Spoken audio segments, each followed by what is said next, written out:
Isasailalim naman sa debriefing ang mga kaklase ng nasabing biktima ng ligaw na bala sa Las Piñas. Labis daw kasi nilang ikinabigla ang nangyari sa batang biktima. Balitang hatid ni Ian Cruz.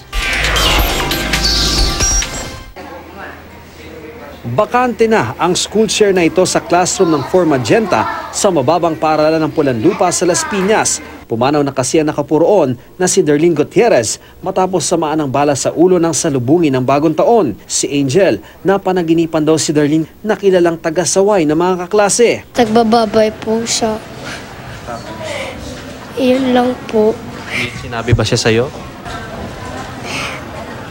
Ayun lang po yung sinabi niya. Na ano?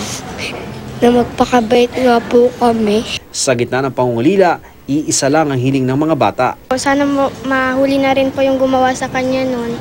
Batid ng mga guro ang dinadala ng mga bata, kaya naman nasimula na ang debriefing sa kanila. Pagkatapos ng kanilang exam, isasama raw sa debriefing pati ang mga magulang nila.